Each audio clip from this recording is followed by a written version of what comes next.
Today I will be performing Watch Your Head by Linda Rodriguez.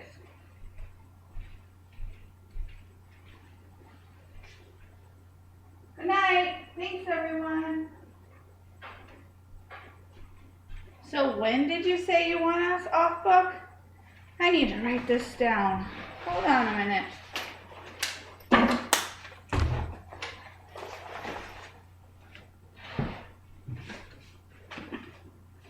Okay, gotcha. No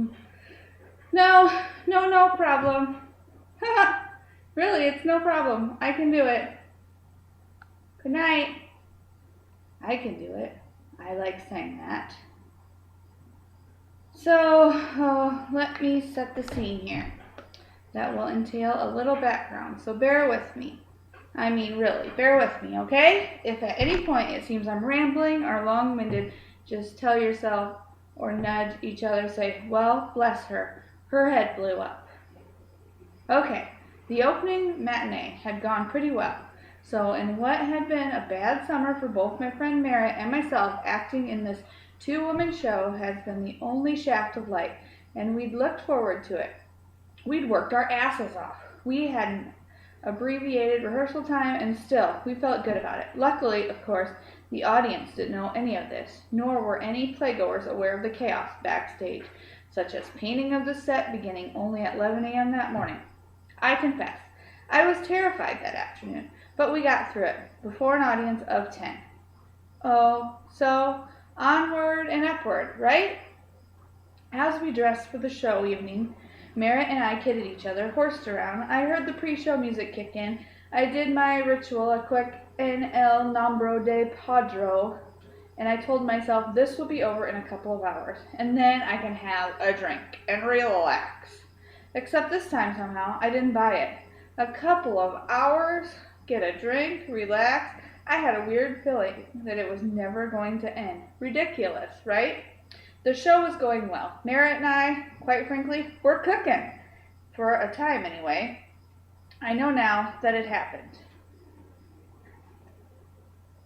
Sometimes, toward the end of Act 1, I didn't start to feel the full effect until after intermission. And then, it I'm referring to. I like to call it.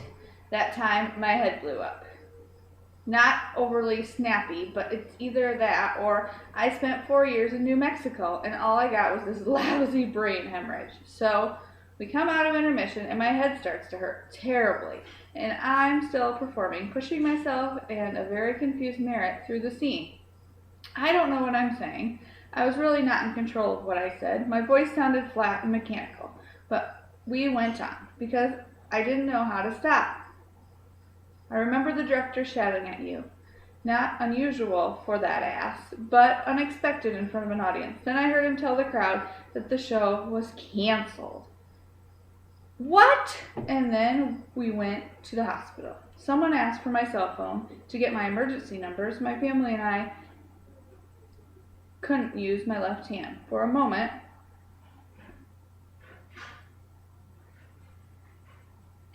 I didn't even know if I could feel my hands. Then there was the CAT scan. I told them I was claustrophobic. I told them, yet they were surprised and angry when they had to pull me out and sedate me. And let me add that sedated does not equal deaf or unconscious or oblivious or stupid. I heard the cheery instructions that someone needed to notify my next of kin.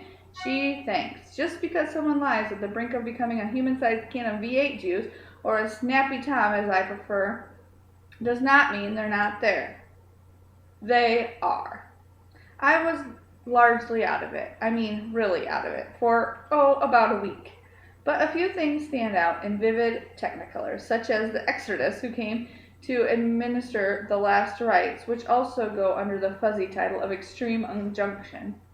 This particular priest I found was frightening, even if he hadn't been immobile and really thirsty. Dressed entirely in black, he gazed dolefully in my direction and advanced slowly for added drama. I suspect, then loomed over my face and intoned, "Would you like to discuss your mortal sins?" I wondered what was next. A pop quiz? Maybe a PowerPoint presentation. Other moments and thoughts that somehow rise to the top of my murky soup of the period include, oh, the realization that the week into this picnic, I still had stage makeup caked all over my face. That watching SpongeBob SquarePants is indefinitely more enjoyable on morphine. That all the time, day in and day out, I was cold. Couldn't somebody bring a girl a blanket? That even though the whole initial episode sometimes seems like an elaborate joke, it was unlikely to be so for reasons of logistics, if nothing else. It would have taken a lot of planning to have set up this intracranial bleeds, the projectile vomiting, the care flight, the priest, my brother appearing at my bedside to read me from a Harry Potter book. I don't know anyone that organized.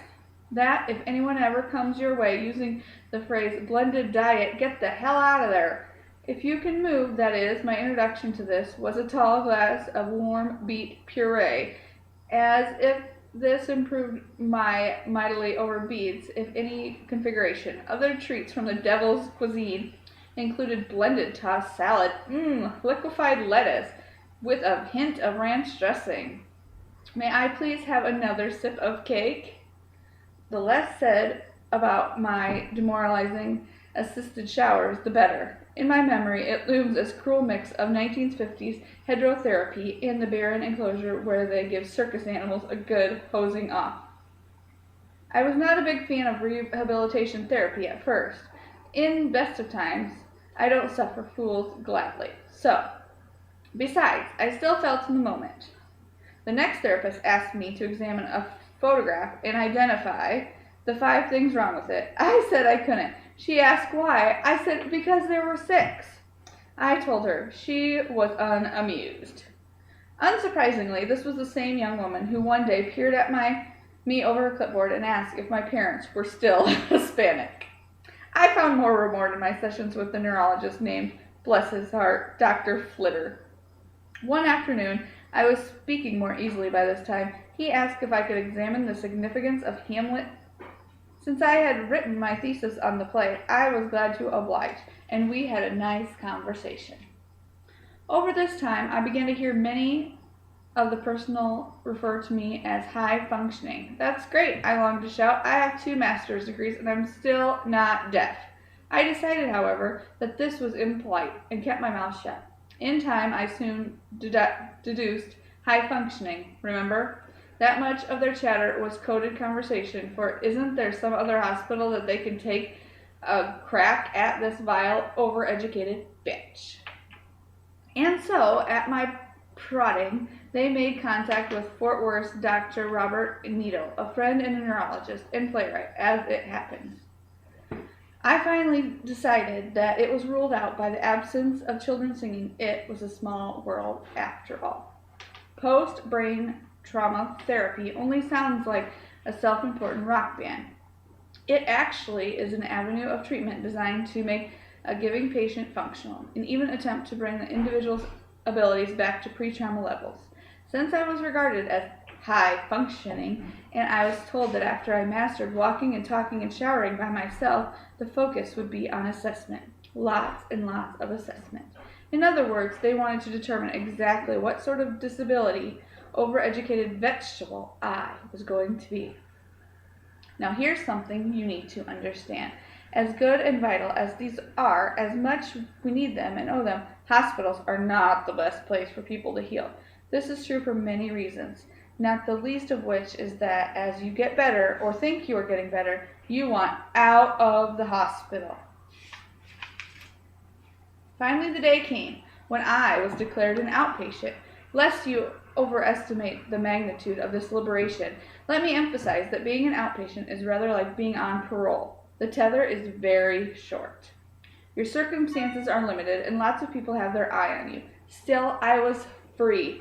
I could go to the bathroom by myself. Now I was playing for keeps, and that made all the difference.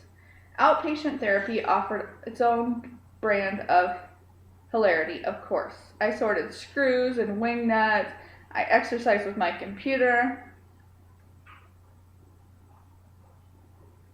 I even became a topmost creature that could reach for apples dangling over my head.